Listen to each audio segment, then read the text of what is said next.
AITA for refusing to let my parents turn my house into my sister's free wedding venue and business space.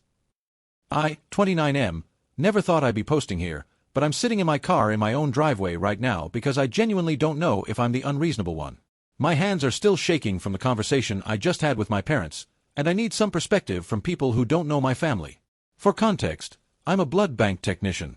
I've been doing this work for 6 years now, and I genuinely love it. My job involves processing blood donations, running compatibility tests, ensuring that when someone needs an emergency transfusion, the right blood is there, typed correctly, and ready to save their life. I work at the regional blood center that serves 7 hospitals. When there's a major accident, a complicated surgery, a cancer patient needing platelets, that's us. That's me and my team making sure everything is ready. But to my family, I work with needles. That's it.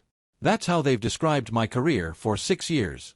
At Thanksgiving dinners, at family reunions, whenever anyone asks what I do, my mom literally waves her hand dismissively and says, "Oh, Marcus works with needles at some clinic thing." Meanwhile, my younger sister Jade, 25F, is a wedding planner. And don't get me wrong, she's good at her job. She really is. She's organized, creative, and she has a genuine gift for making brides feel special on their big day. I've never once diminished what she does because I understand that weddings matter to people, and helping create those memories is valuable work. But to hear my parents tell it, Jade isn't just a wedding planner. She's an artist, a dream weaver, someone who makes magic happen and creates joy for a living.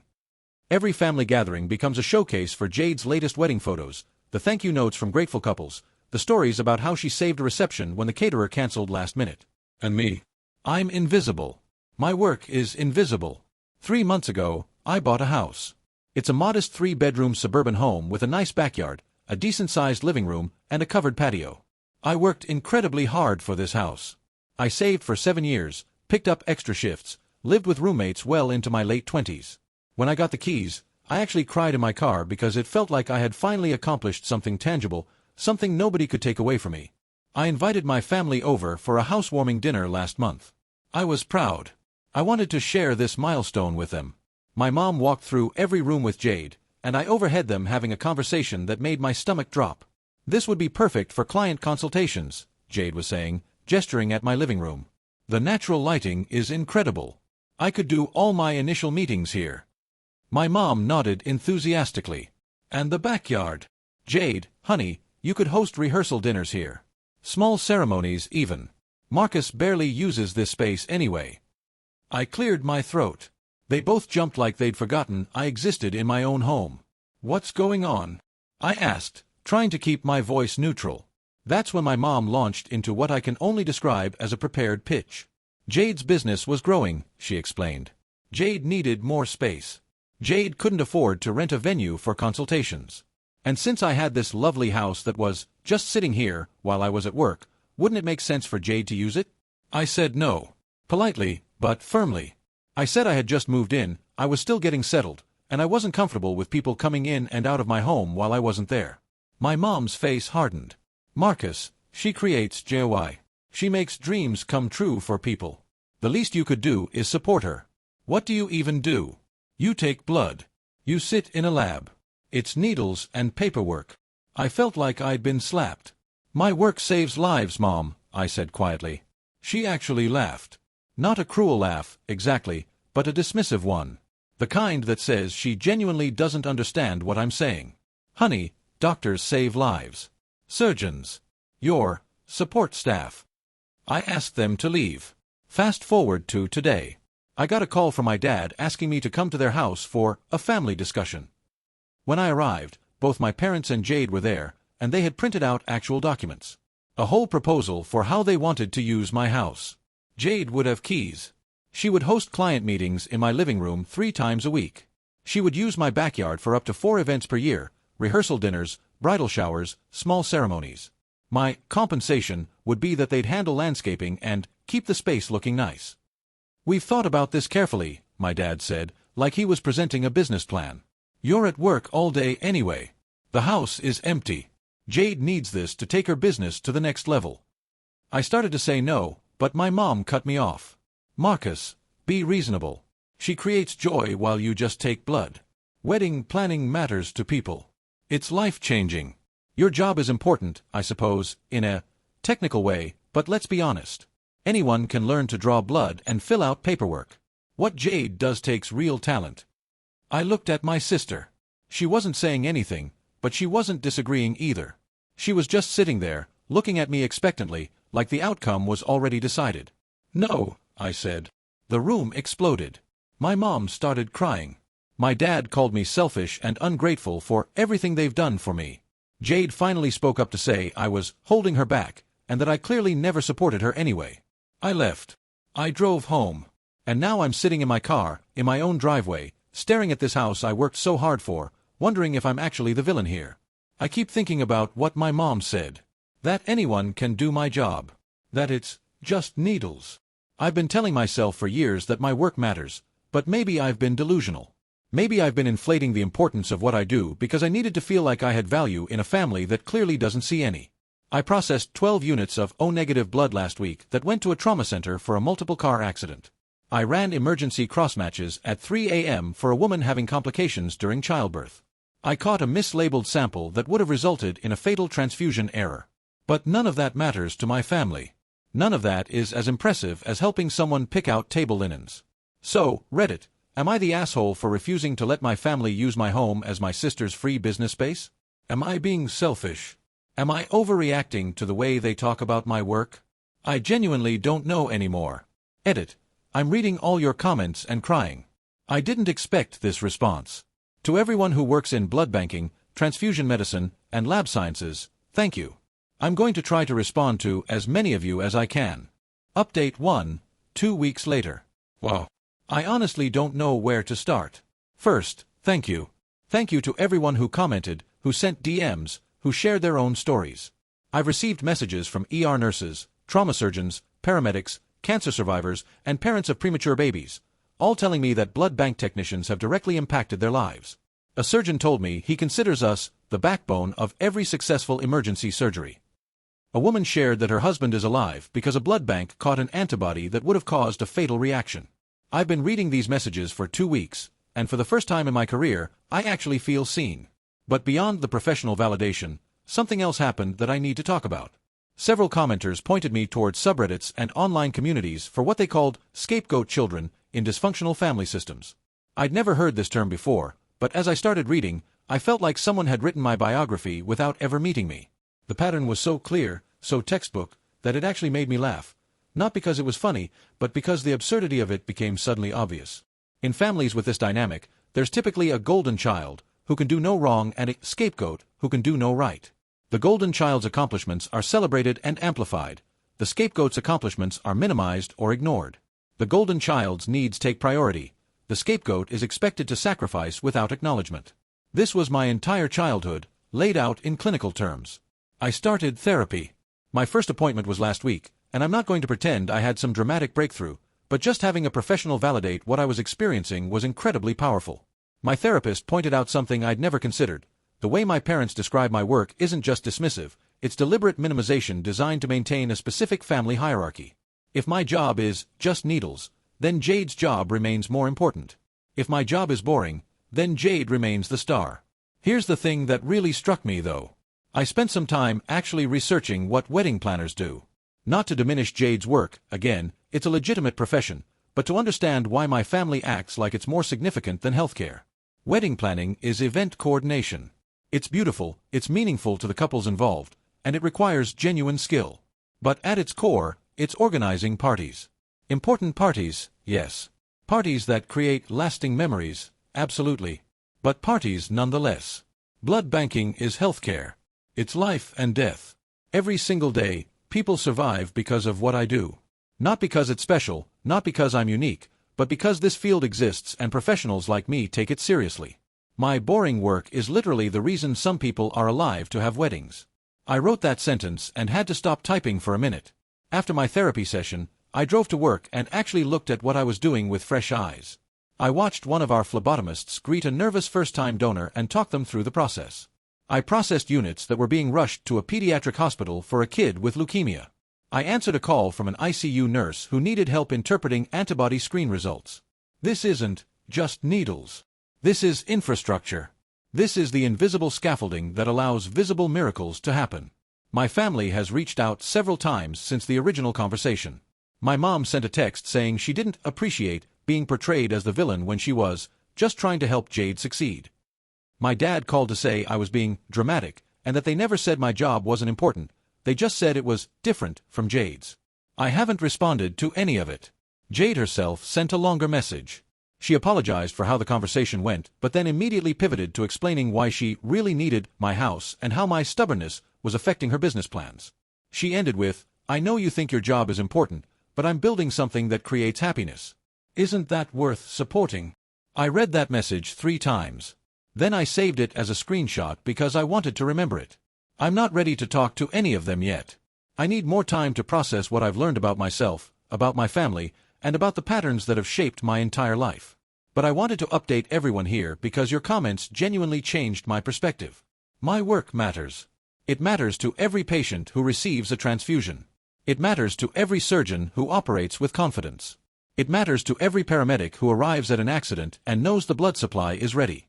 It matters, even if my family can't see it. More updates to come as things develop. Update 2, 6 weeks later. So something completely unexpected happened, and I need to process it by writing it out. Jade got engaged about a year ago to her fiancé, Derek. I've met him a handful of times at family events, but we've never really talked one-on-one. He seemed nice enough, quiet, polite, clearly loved my sister. I didn't have strong feelings about him either way. 2 weeks ago, Derek contacted me directly. He said he wanted to talk, just the two of us, and asked if we could meet for coffee. I was suspicious, honestly. I assumed my family had sent him as an ambassador to convince me to let them use my house. I agreed to meet him, mostly because I wanted to understand what angle they were playing. We met at a coffee shop near my work. Derek looked nervous, which surprised me. He's a pretty composed guy normally. He works in finance, very put together, rarely seems ruffled. But that day, he was fidgeting with his coffee cup and couldn't seem to make eye contact. "I need to tell you something," he said after we'd made awkward small talk for a few minutes. "And I need you to hear the whole thing before you respond." I nodded. Derek took a deep breath. "When I was 19, I was in a car accident. Bad one. Drunk driver ran a red light and T-boned my car. I don't remember much of it, honestly. I was in and out of consciousness. But I lost a lot of blood. A lot." He paused, and I could see his hands were shaking slightly. "I needed 11 units of blood during my surgery and recovery. 11. The doctors told my parents later that if there had been any delay, any problem with the blood supply, any incompatibility, anything, I wouldn't have made it. I was that close to dying." I sat there, completely still, not sure where this was going. "I've thought about that a lot over the years," Derek continued. "About the people who donated that blood. About the people who processed it, tested it, made sure it was safe. I never knew who they were. I never got to thank them. But I'm alive because of them." He finally looked up at me. "When Jade told me what happened with your family, the conversation about your house, what your mom said about your job, I was furious, Marcus. I was absolutely furious. I've been sitting with this for weeks, trying to figure out how to address it. I felt something shift in my chest. No one in my family had ever reacted this way. I asked Jade to explain exactly what you do," Derek said. "And she couldn't. She literally couldn't tell me. She said something about needles and labs and shrugged.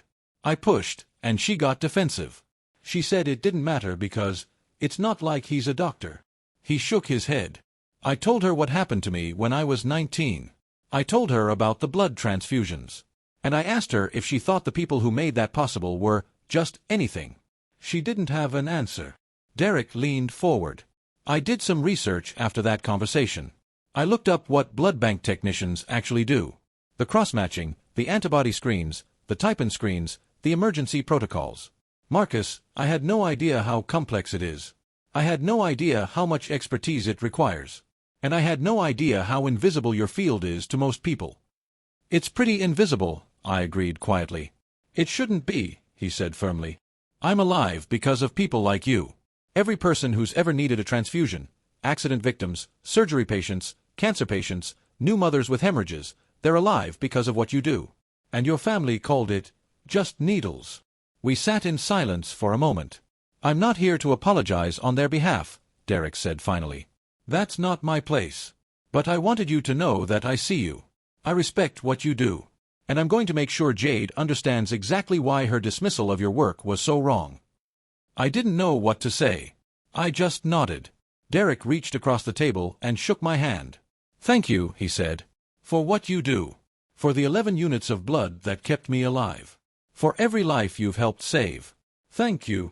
I drove home after that conversation and sat in my living room for an hour, just processing. No one in my family has ever spoken to me like that. No one has ever connected what I do to actual human lives in front of me. It mattered more than I can express. Update 3, 4 months later. A lot has happened since my last update, and I think we're finally reaching some kind of resolution. I want to share it because this community has been so supportive throughout this journey. After Derek's conversation with me, he had a much more serious conversation with Jade. I don't know exactly what was said, but I know it was significant because Jade called me, not texted, actually called, and asked if we could talk. Her voice sounded different. Smaller, somehow. We met at a park near our parents' house. Neutral territory. Jade looked exhausted. Not physically, necessarily, but emotionally. Like she'd been doing some hard internal work and wasn't sure how to carry the weight of it. Derek told me about his accident, she started. I knew about it, he'd mentioned it before, but I never really understood what it meant. I never connected it to anything real. She paused. When he explained what blood transfusions actually involve, what could go wrong, how many people are needed to make it work. I felt sick, Marcus. I felt sick because I realized I've been dismissing something that literally kept my fiancée alive. I didn't say anything. I wanted her to finish. I also realized something else, Jade continued. I've spent my entire career telling couples that their wedding day is the most important day of their lives. That's the whole pitch, right? This is your moment. This is your dream. Everything has to be perfect because this matters more than anything. She laughed, but there was no humor in it. But Derek almost didn't have a wedding day. He almost didn't have any days. Because of a car accident that happened in 30 seconds.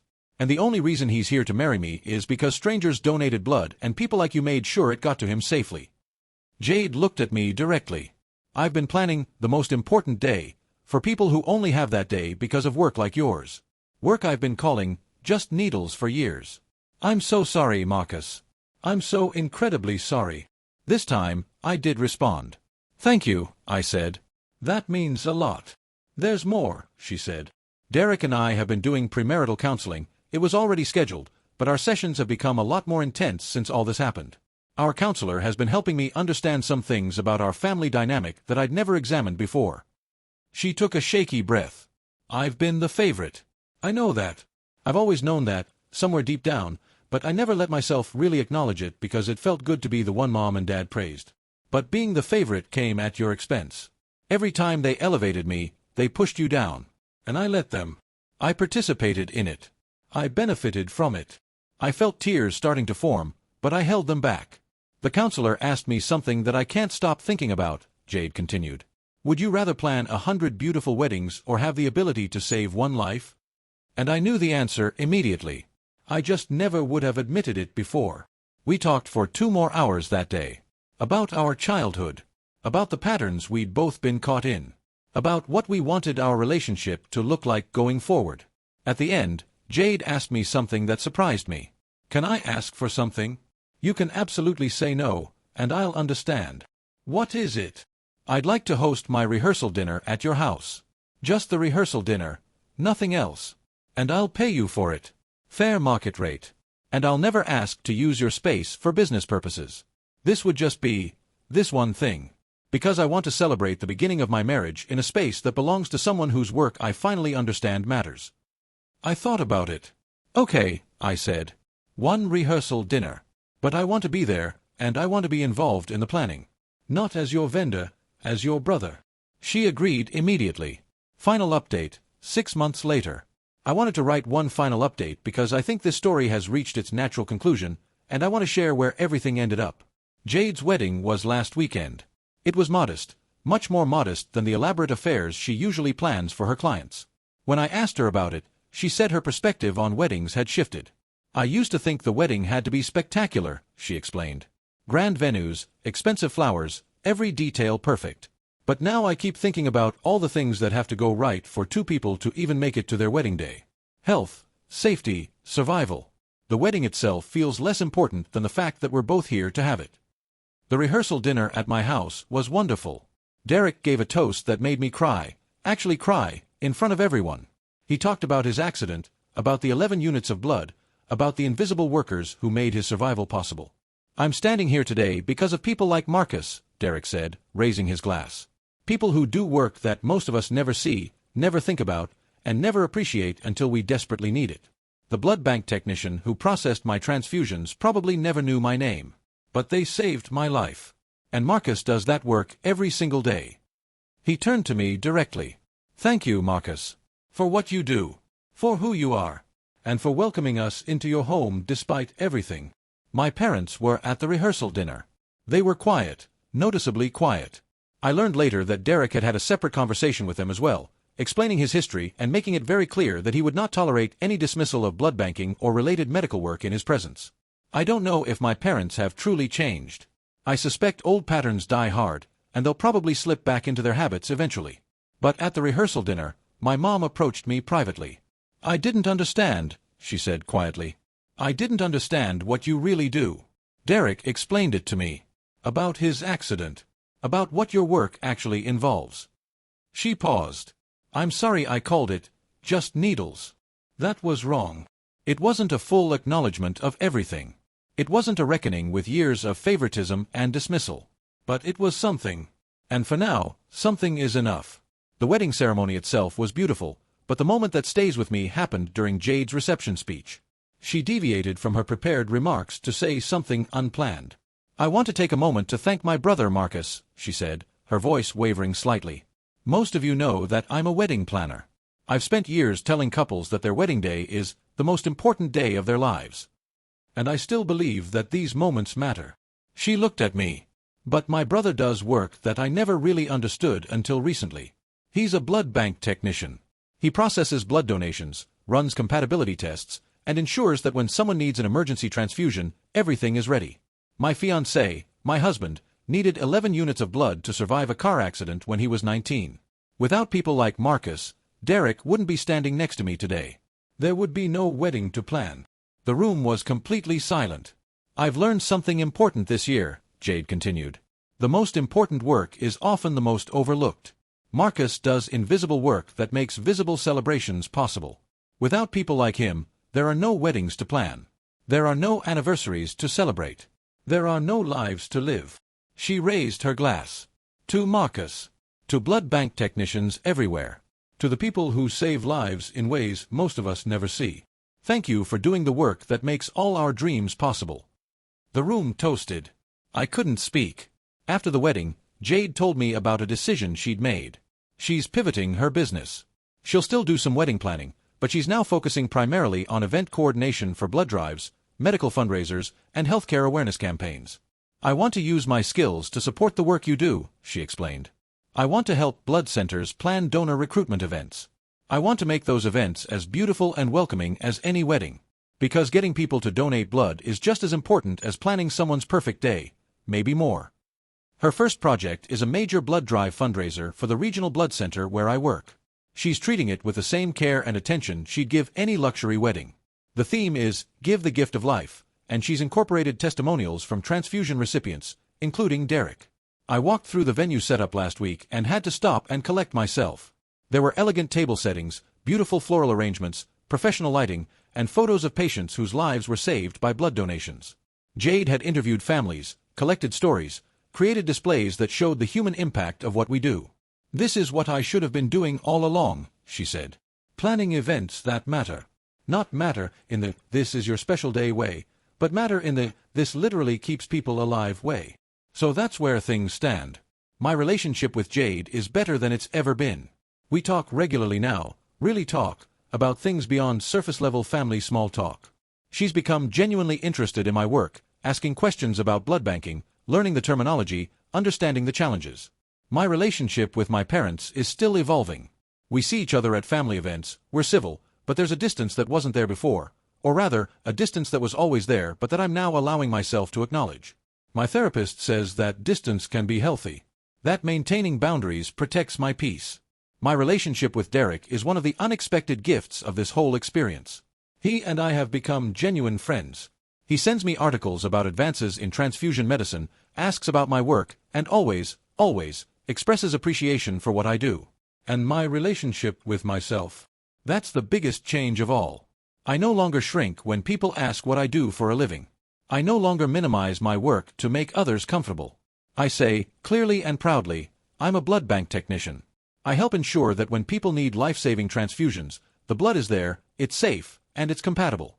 I'm part of the team that makes survival possible. And if someone calls it just needles, I think of Derek. I think of the 11 units of blood. I think of every emergency crossmatch, every antibody screen, every unit processed at 3 a.m. for a patient I'll never meet. I think of how important invisible work really is. And I know, with absolute certainty, that what I do matters. TLDR, family dismissed my blood bank career as just needles compared to my sister's magical wedding planning, wanted my house as free venue. Sister's fiancé, who survived via blood transfusions, was furious at the dismissal and helped shift everyone's perspective. Sister now plans blood drive events and publicly thanked me for doing invisible work that makes visible celebrations possible. Turns out saving lives is pretty important after all.